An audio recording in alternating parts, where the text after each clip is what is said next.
Magandang araw mga kapatid. Ako po si Mon Gualvez, isa sa mga correspondents ng News 5. Nandito ako ngayon sa Korte Suprema kung saan kaliwat ka ng mga petisyon ng inihain para sa karatapos lamang na resulta ng Bilang Pilipino 2025. Ang tanong, sino-sino ang mga nag-file at bakit? Well, isa na dyan ang OFW party list. Nasa pang-59 silang pwesto dito sa karatapos lamang na halalan kung saan hanggang pang 54 lamang na party list yung pinagbigyan at kinonsidera ng COMELEC na mga nanalo.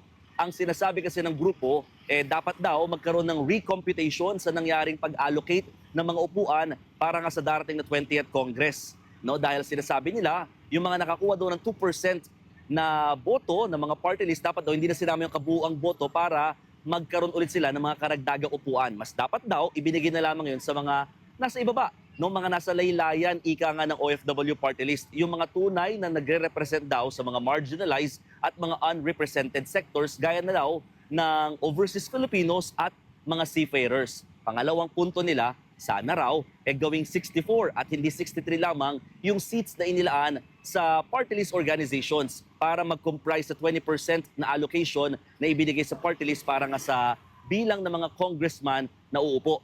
At pangatlo, sana raw ma-review ng Korte Suprema yung nangyayari ngayong party list system na tila namamanipula ng mga makapangyarihan at mga may pera. Sa katunayan, sabi nga ni OFW Party List Representative Marisa Del Mar Magsino, nagkaroon pa daw ng alukan, manalo lang siya sa pwesto pero tinabla daw niya ito at hindi pinatulan.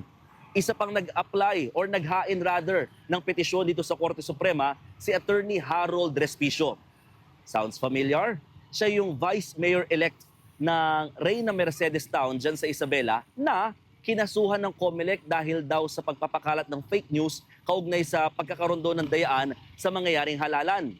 Nanalo kasi itong si Attorney Respicio pero pinasuspend ng COMELEC ang kanyang proclamation dahil nga sa kinakaharap na kaso. So, pumunta dito sa Korte Suprema si Attorney Respicio at naghain ng TRO para nga pigilan ang suspensyon sa kanyang pagproklama bilang nanalong Vice Mayor ng bayan ng Reyna Mercedes. Nauna nang sinabi ng COMELEC na ginagalang nila ang mga individual at grupo na maghahain ng petisyon sa mas mataas na hukuman at handa rin daw silang sumagot at tumalima kung sakaling anuman ang maging desisyon ng Supreme Court hinggil sa mga ito.